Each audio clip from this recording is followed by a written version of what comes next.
Ce sont des images qui bouleversent les États-Unis. Des manifestants se heurtent à la police à Minneapolis. Des immeubles incendiés et des commerces sont pillés. La colère des habitants de la ville survient après la sortie d'une vidéo de l'Afro-Américain George Floyd à bout de souffle lundi alors qu'un policier blanc s'agenouille sur son cou.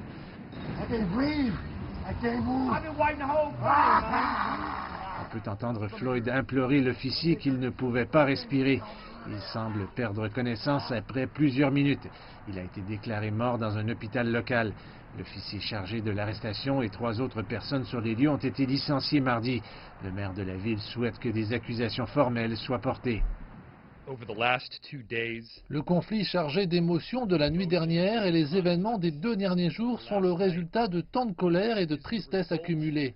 De la colère et de la tristesse qui ont été ancrées dans notre communauté noire, pas seulement à cause de 5 minutes d'horreur, mais de 400 ans.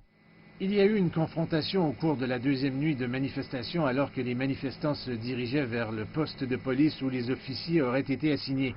La police a tiré des gaz lacrymogènes. Certains manifestants ont lancé des pierres. Au milieu de la violence, un homme a été abattu. Les organisateurs ont tenté de maintenir les manifestations pacifiques. La mort de Floyd survient après un incident en 2014 qui a vu Eric Garner mourir dans des circonstances similaires à New York. Cette mort a alimenté le mouvement Black Lives Matter.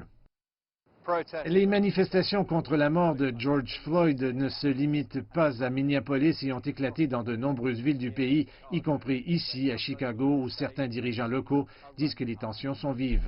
Anthony Beale est un élu issu du 9e district de Chicago à l'extrême sud de la ville. Ce que vous voyez maintenant, c'est que les gens dépassent vraiment le seuil d'acceptabilité de la violence policière. S'il n'y avait pas eu de vidéo maintenant, nous n'en aurions pas encore parlé aujourd'hui. C'est pourquoi vous voyez des gens filmer ces trucs maintenant et apporter ces événements à l'attention du public. Cela se produit depuis toujours.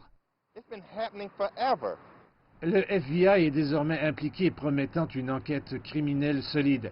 La famille de Floyd veut que les officiers soient accusés de meurtre, mais exhorte les manifestants à être pacifiques. Les dirigeants communautaires appellent également à la paix, mais il s'agit d'une ville à cran, en colère et frustrée.